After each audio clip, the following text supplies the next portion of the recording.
empowerment or youth empowerment, it goes beyond representation.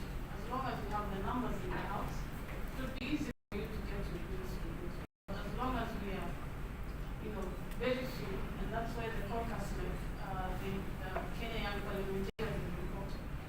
Regardless, because as a youth, you do not have a political party. Kishaingia bunge, when it comes to the interest of youth and women, you shelve your party. Because you're a young person, whatever affects, even if you belong to KK or Zimiro, it affects all of us, right? So when it comes to the caucus, we know our political parties, we come together and work together. And that's the same as we take outside. Because outside, it's not political parties alone, it also comes down to tribe and whatnot. So that when I get an opportunity, the first person I look at is my tribe. That doesn't help the agenda that we're pushing. So as young people who are in this room, you're already empowered. You made it to this room today in your own capacity. You're very empowered. So it's your duty then as a young person to hold another person. I remember in 2019 when I see Feroz in the room, we're implementing the county action plan on CBE in Garissa County. And he was one of the young people who attended the training. And I looked at him, you didn't even have a capacity. I said, you're very ambitious. You have the zeal because you kept pushing me. Umi, can we do this? Can we do that? I remember that time his president was also airing, so they came to get the opinions so that they can put in the documentary for them. And he was one of the people who spoke and said, Umi has done this for us as young people.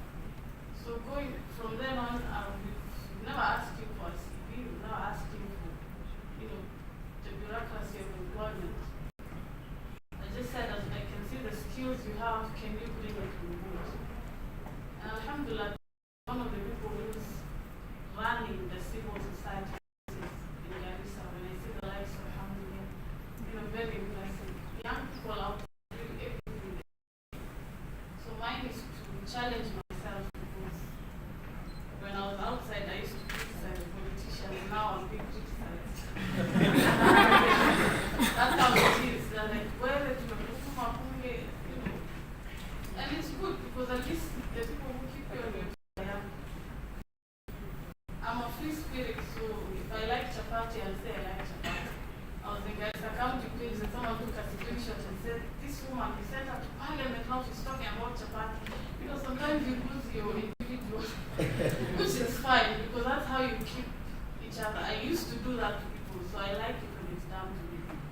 And then next someone else also gets to be in the receiving end. So as young people, let's work together. Youth, peace, security. We need a coalition. I think it's Finland, which is one of the countries that has implemented. Kenya should be the other country, the next country that should do that.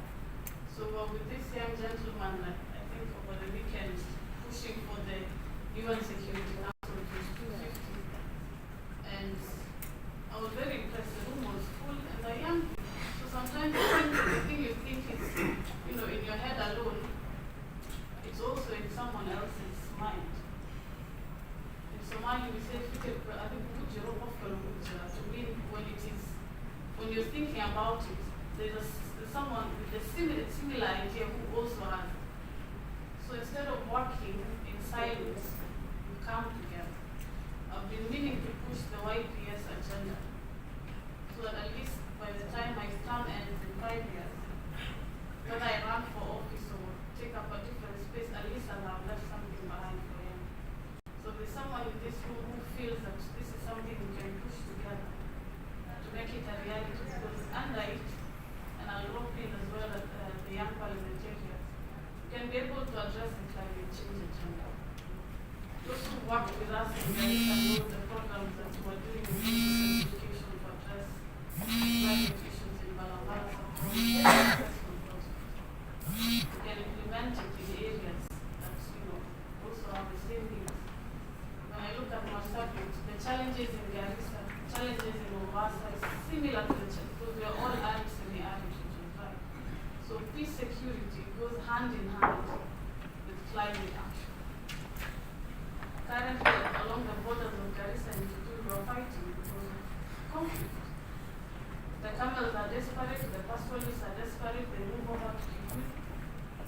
Ngamia juu shamba ya mahindi na carrot. So they let their camels, move around and they destroy someone's property. So what happens? The two communities fight. Encroachment is there. The wildlife conflict is there. Elephants are coming into people's farms. Everybody looks out for what matters to them. A herder would want to feed their camel. A farmer would want to provide something for themselves. They clash. Peace and climate, they go hand in hand. So when we talk of the YPS, we rope all these issues together so that if you're working on food security, someone else is working on environment. At the end of the day, you move together and achieve the same result. So forums like this, it's very important that you take part. If I said Miss President exists a TV show and ignored it, I would have not met the ODM party. Because it was from the show that the party welcomed me to join at the debate. Always speak your mind. Were it not for the show again, I would not have met the European Union who ended up being one of our partners, the LDA Union. So every room you knock into, every door you knock, you might not, sometimes as young people, the first question is asked, well, are there any gaps? And for me, if fair, I can. But the network you get from the becomes a network at the end of the day. I started activism straight from high school. After we finished in 2014, 2015, the university was attacked. If we did not speak up as young people, the university would never have been attacked. One of the young people who pushed for those activities is in a senior position. We worked together, we advocated, we called out the government, we said, regardless, as much as we are the university has to proceed. And now we have graduates from that campus. So at the end of the day, it's your voice that matters. If you do not speak up, nobody will hear you. Be aggressive, but also be polite.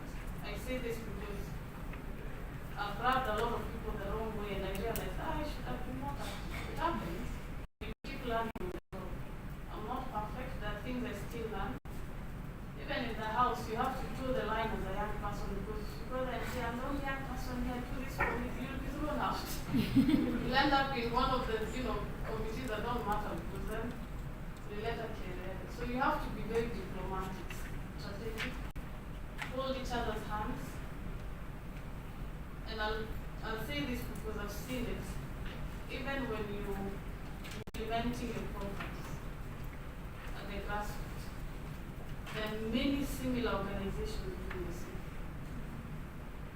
If you work alone, you will achieve nothing. If you work together, you get to help the community at large. So in those few remarks, I want to encourage every young person in this room.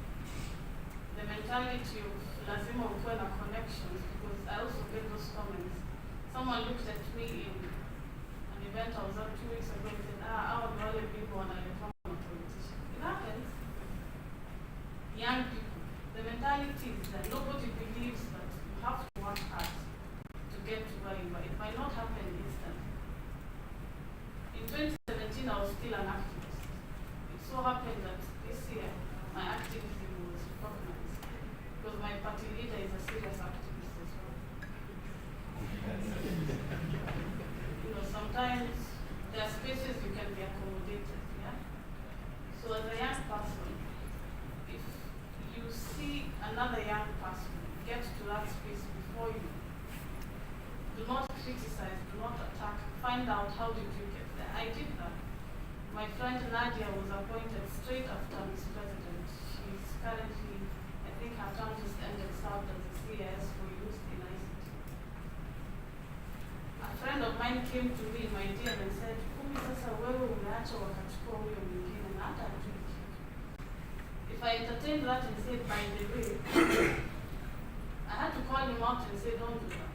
She's a young woman, she's that, because we've been in the trenches with the land. We were together in this president, and she was so passionate about Mombasa women, Swahili women. I actually used to think, well, if I'm the only Muslim in the room, I'm the only marginalized person. Because only Somalis are marginalized. Until I met Nadia to know the challenges Swahili women, coastal women face, it's way worse than what we face. In fact, we are a bit progressive. So I called him out and said, don't do that, because Nadia worked hard. I was with her on the show for a whole year. I know what she's done and what she can do. And with her position, she was able to bring on board Kenya Ni Mimi program. So Kenya Ni Mimi, which has brought together youth, talked about mental health issues. And when I got to my position, I told her, Nadia, I don't want to start a new program. I'll push what you started so that we can get to where it is. Because every person at Kuja na yake Jema, you did so many things happening. I want to address the focus on education, mental health. A young person in government status.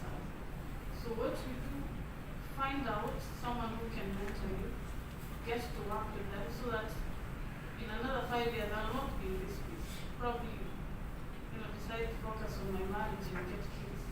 I let someone else to come and take up. That's how it works. Or if I'm not about empowerment, I'll cling on it and say, let's not go to it again. Because we are selfish. Young people, we can also be selfish. So mine is to encourage all of you to focus on the work that we are doing. It's very important. The spaces we are in, very important. And keep challenging and speaking up for yourself so that you get to be recognized. Because we've made some progress with the new constitution, but we are not, inshallah. I'll leave it.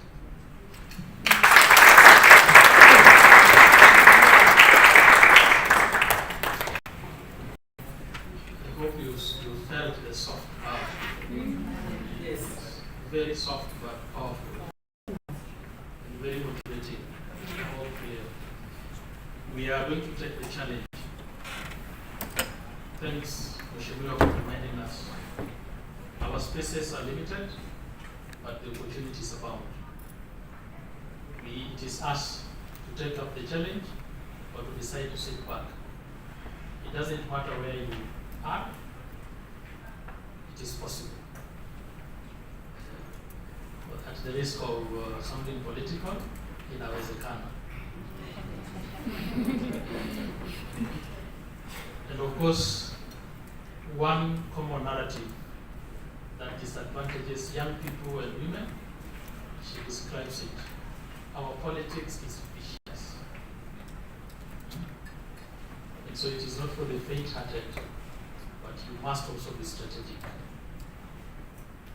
I hope you pick some of the strategies that she continues to apply up to now, that we do not lose out.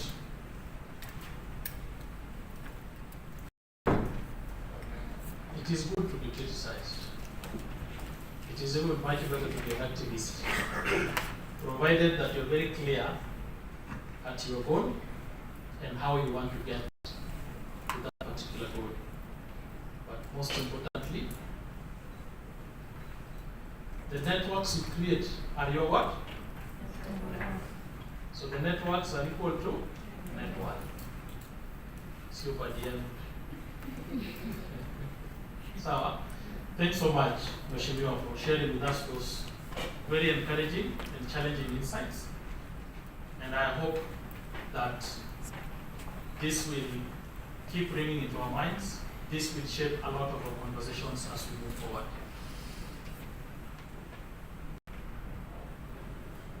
I would want to now invite our keynote speaker, who is one of the longest serving and mentors for many people, including myself, in the peace building sector, Commissioner Sam Kona. Karibu sana, zungumza na wajana.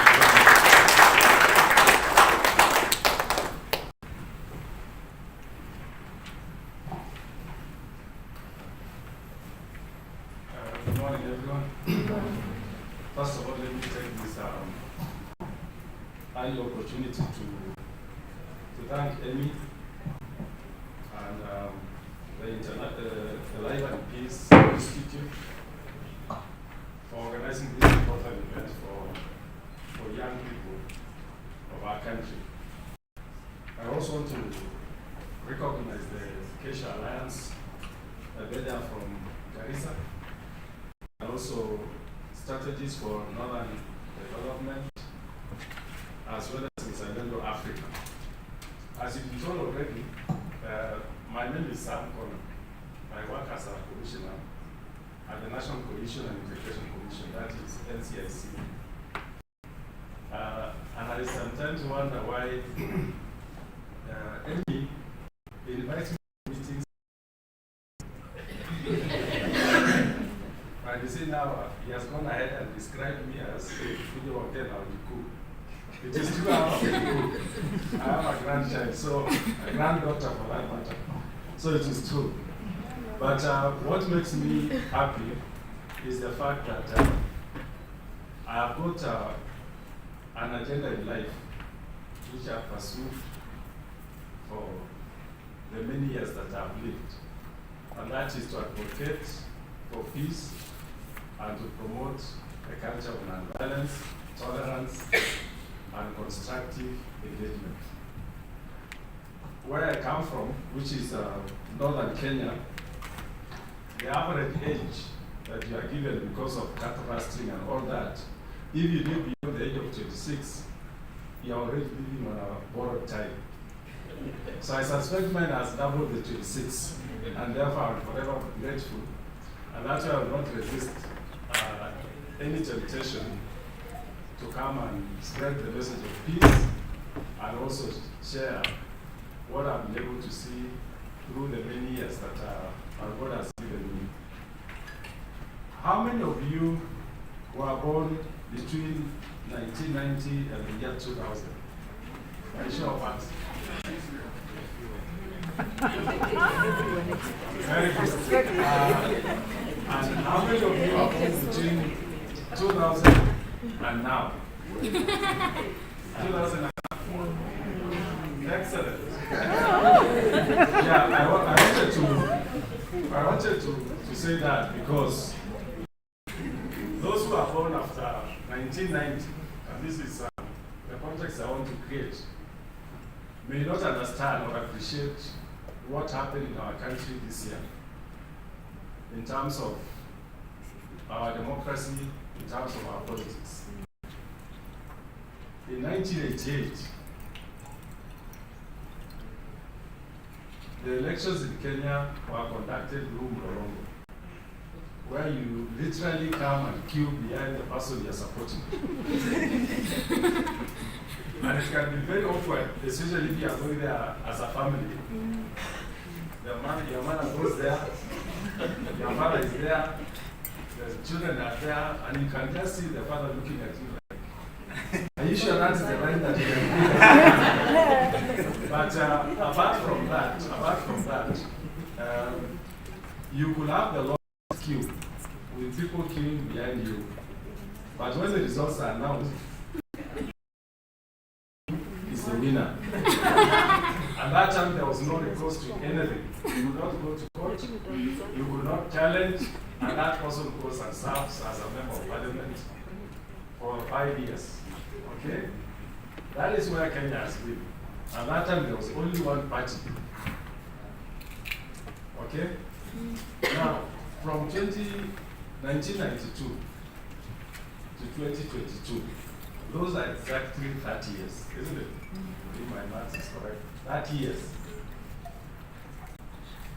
We should be proud as a country because we are one of the few countries in Africa that has conducted elections, multi-party elections, consistently for those 30 years and transferred power without military coups and so on. That one we should be proud as a country. And I'm saying I'm giving this background because what happened in August of this year has changed the way Kenyan politics will be conducted forever.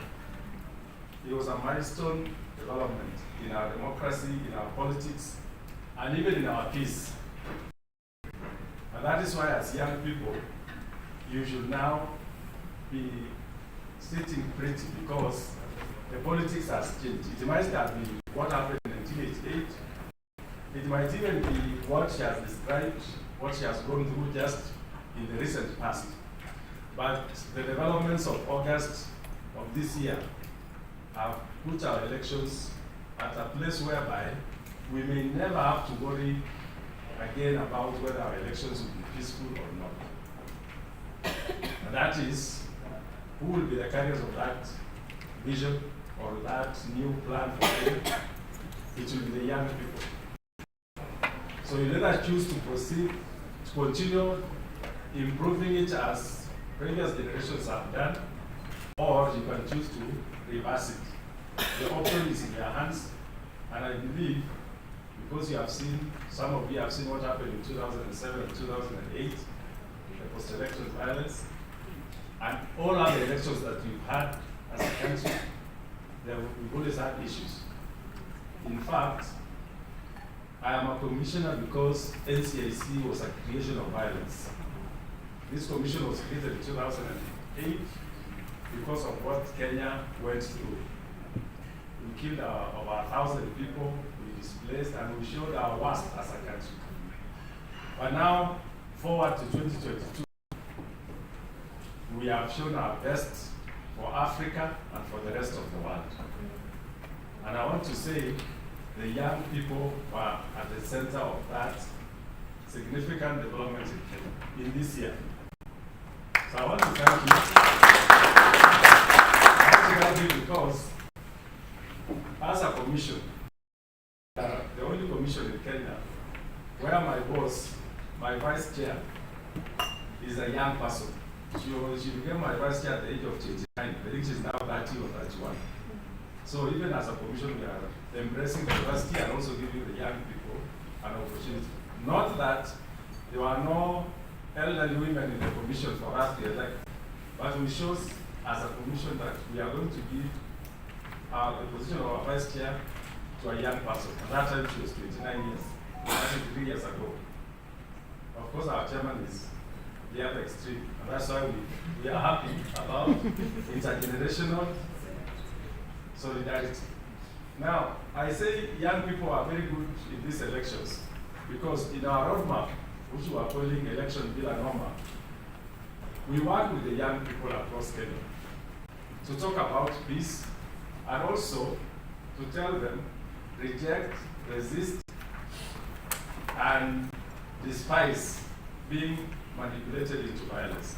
And I want to say, if the young people of Kenya did not heed that call, we will not be sitting in this hall talking about what we are talking today because Kenya will not have been the same.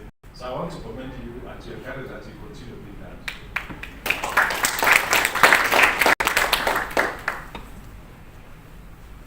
In that election bill and normal, we started very early. And I think if there is something anybody who is aspiring and something that is effective, you should learn from our current president, President William Ruto. Because he started early, we started early campaigning for peace in 2020. He put his trust in the people, not the politicians. He put his trust in the people. Even as going around Kenya, we were talking with the people of Kenya. And we were campaigning. The same way the politicians were campaigning, that's how we were campaigning. As a matter of fact, some of my friends who are outside the country thought I was running for an elective office. Because I will always be on top of the track, campaigning like a politician, whether it is. I went to so many places. I went to almost several informal settlements in Kisumu, which I had never been to. The first time I went to Kisumu was, I think, I was in high school. But I had never gone to some of the places we went because of these elections, campaigning for peace. Nyalenda, Runga Beach, Kodele, all those. And we've been on top of the track, just like politicians, asking people to vote for peace.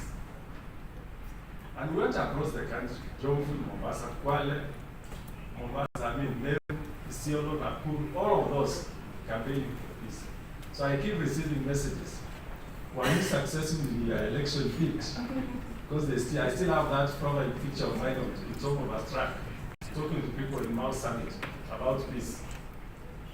And what I say is, yes, I was very successful because in Kenya, had a peaceful election and a peaceful transition.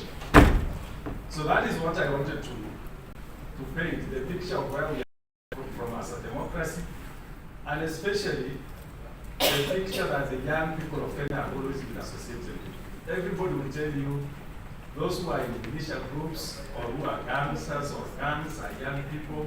Those who will be used for purposes of violence will be young people. If those narratives are correct, then the young people of Kenya in 2022 put that kind of narrative behind them.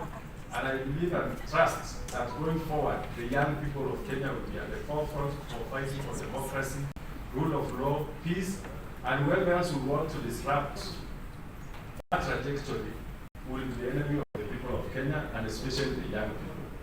So that is the reason that this election has cast for our country. The young people refused to be used. In fact, in all the places we went, including the concert we had in Nakuru, it was colorful because the young people of Kenya came there. There are so many artists, musicians, some of them came in choppers without us paying a single cent to them. They came and gave their messages of peace and contributed to that process of working for peace. Some of them came and performed dances, gave their poems without asking for a cent from the organizers of that event. And that is the spirit that we want to continue encouraging. That's why I say it was an election that was won by the young people of Kenya for them to say enough is enough and it shall never be used again. Now, the only thing, and this is now for you, the only thing that the young people of Kenya did not do very well is what? Vote. Who is what? Vote. How many of you voted? Now, if all of you, this is almost 90% or 95%, if all of you here voted, why are people saying the young people of Kenya did not vote? Even yourself, you are saying you did not vote. Is it correct? Is it true? The majority? Yes. Now, that is the only thing that I wanted to say. You do not do as expected. Let me tell you, I went for election observations in Zambia last year for the presidential elections in August last year, 2021. And I can tell you, the people who removed the incumbent president who was going for a second term were the young people. Remember that time there was COVID, and the government at the time ensured that they used COVID to deny the opposition an opportunity to campaign because there were no gatherings, you could not do anything. But the young people decided to volunteer and be on social media and campaign for the opposition leader who is now the president. And if you went to any polling station without pay, all the agents, all the election officials were young people. So that is what you can carry forward as people of Kenya. Please, please take your civic duty very seriously, particularly your civic duty of participating in electoral and governance processes. You will not believe it.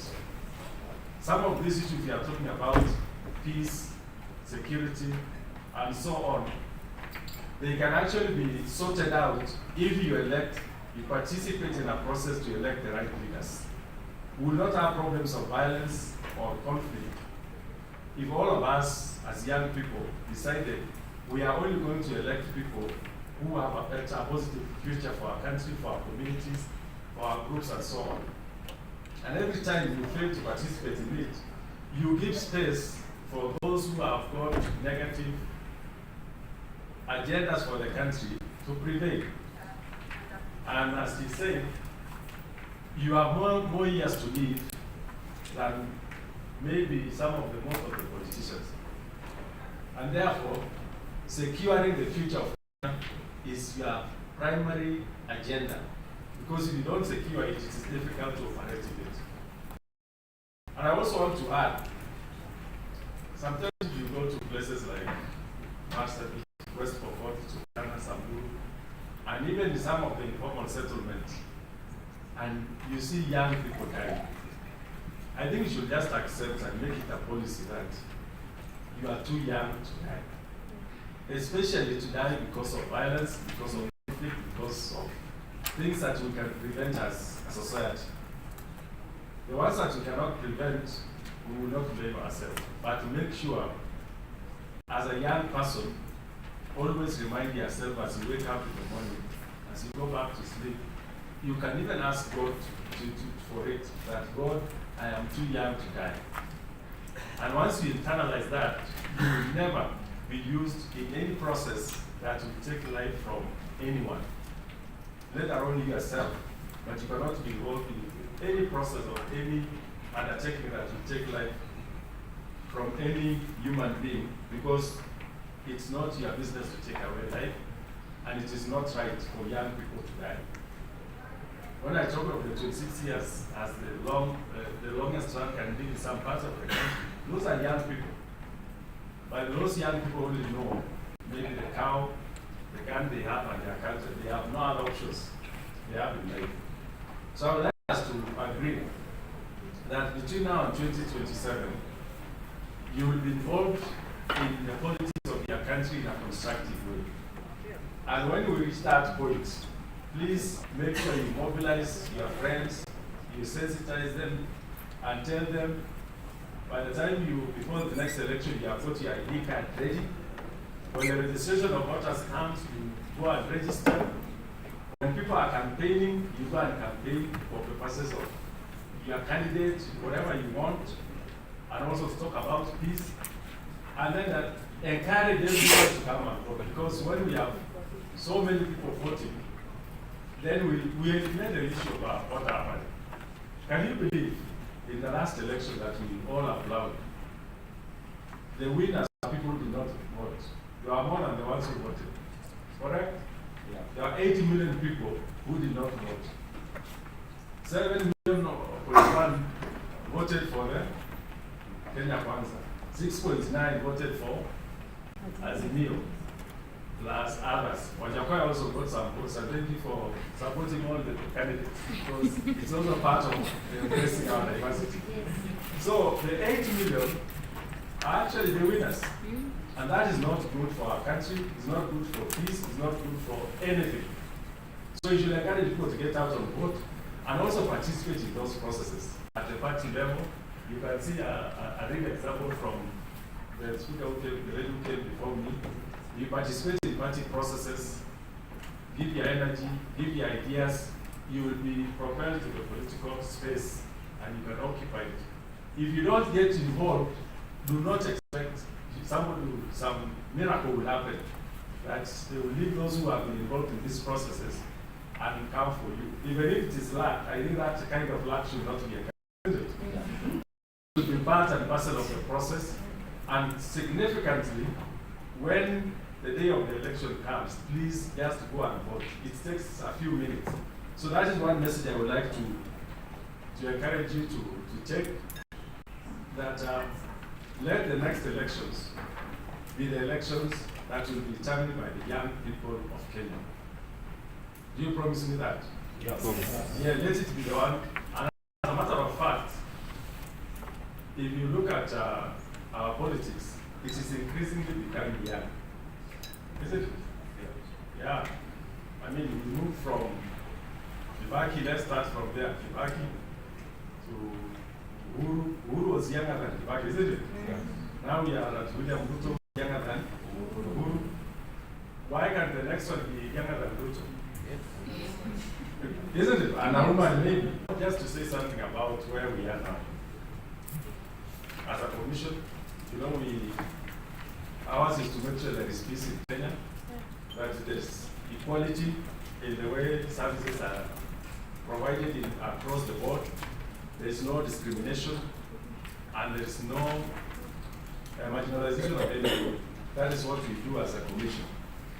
And because of what happened in this election being peaceful, the next challenge now is to look, how do we take this habit of conducting elections in a peaceful way, conceding results, going to court.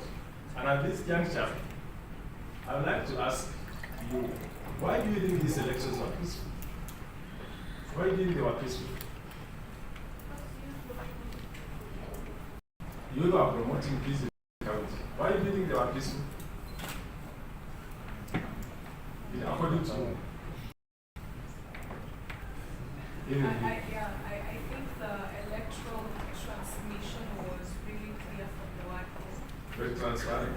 Yes. Very good. And you? That is the answer. So, so now, whatever reason you know, why you can give for why the elections were peaceful, we want now to move forward as a country and move just from calling for peaceful elections to embracing a culture of peace that becomes a way of life. We move forward from, if you lose, you don't concede. We encourage people to prepare concession to concede defeat. We move from asking people to vote and go home because we know people will use the rule of a multi-party democracy. We shall always hold different views, but we will still remain one nation and remain one country.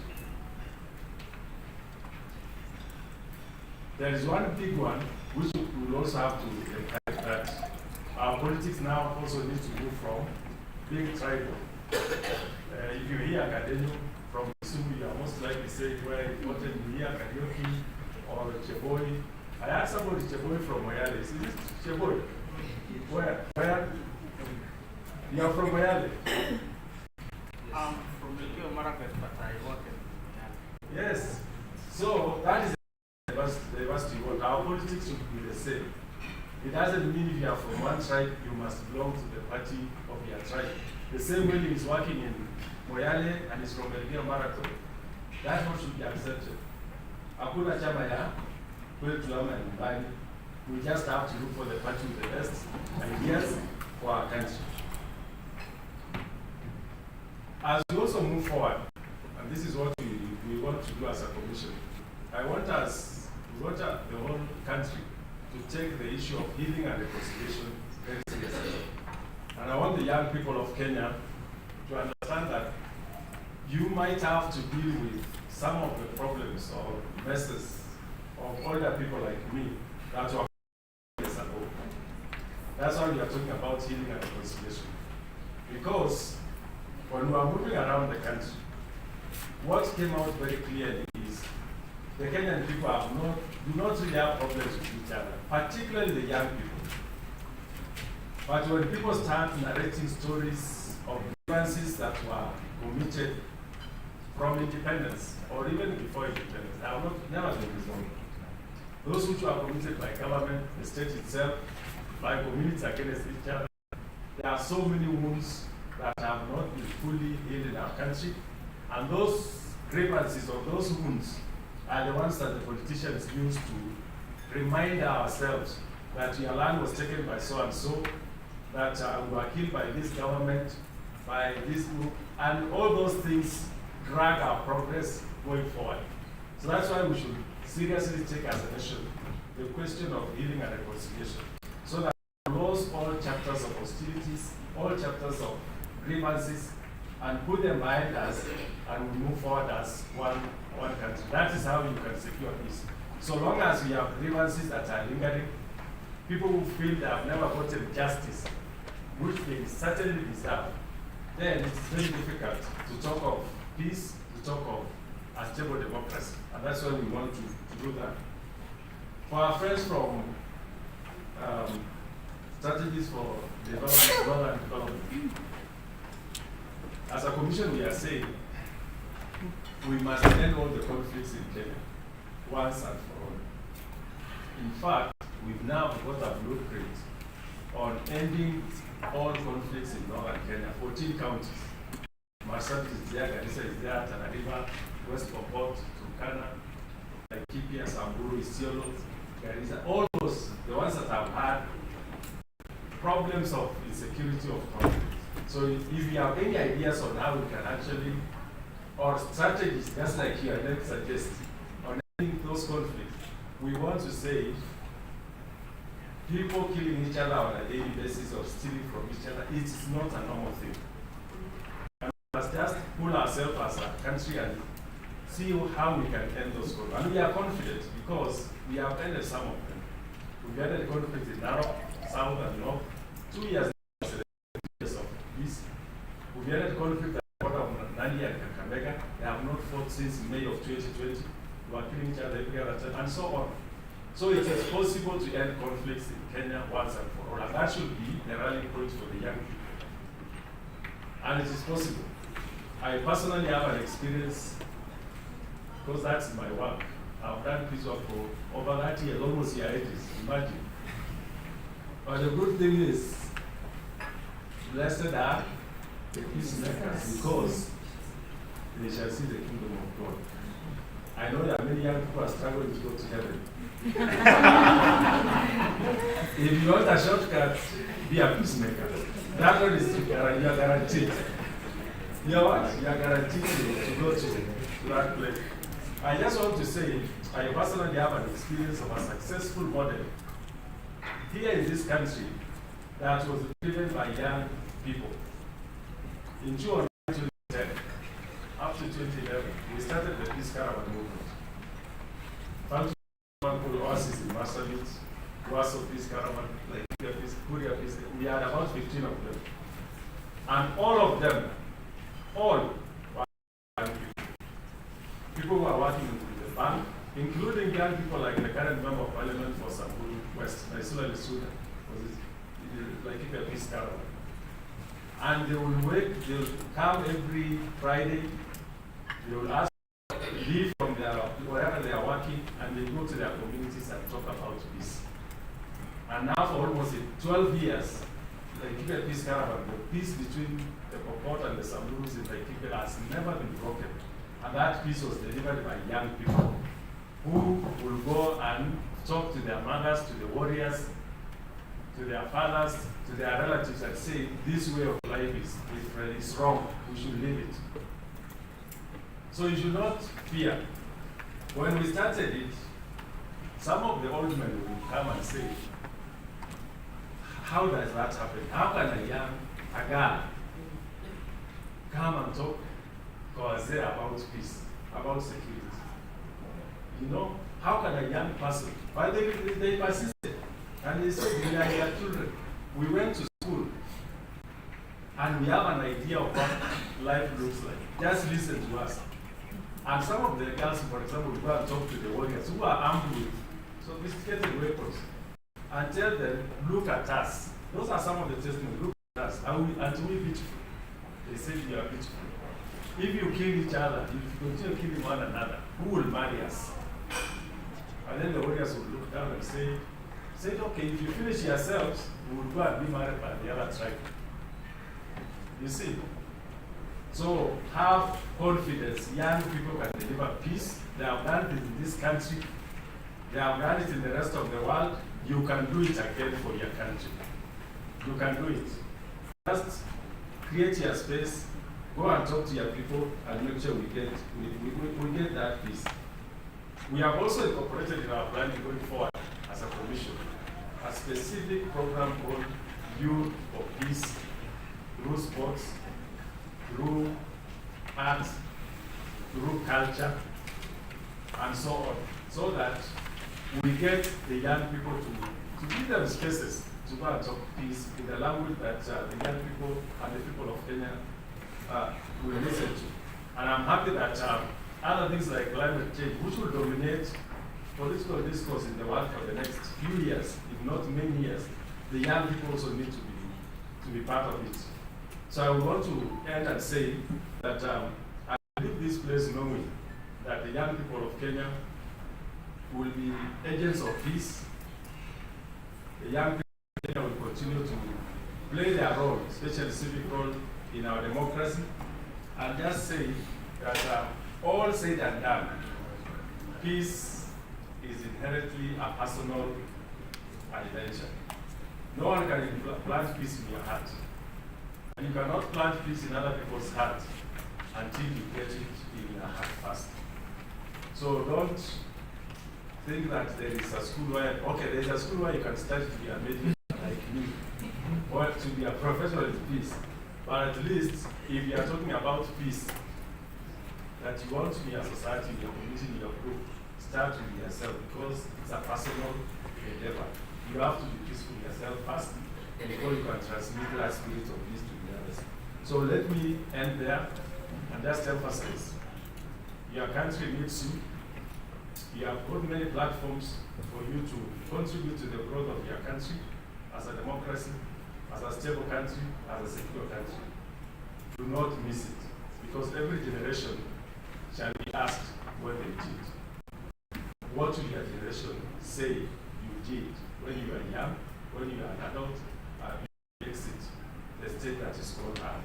Thank you so much, and I wish you good deliberations for the next 2 days, and another meeting officially open.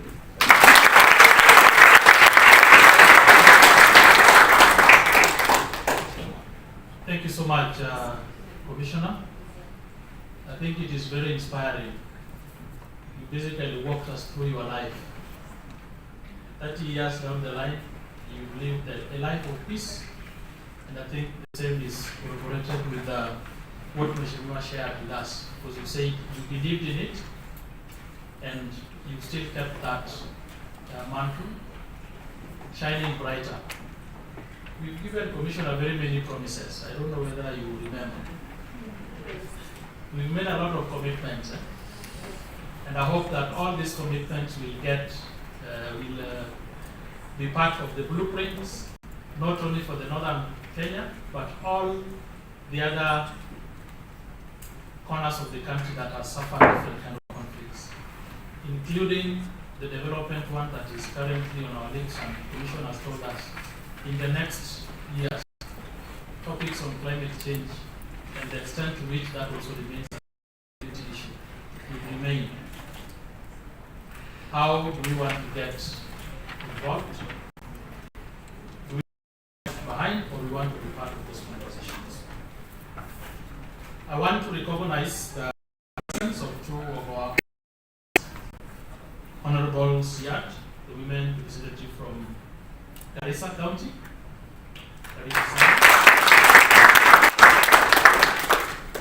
And of course, our host, Honorable Pasaris. Asanteni sana for joining us. And I think you joined us just at the right moment, where we then be able to shake hands over a cup of tea so that we get back to the next session. So I want to ask us to take a break.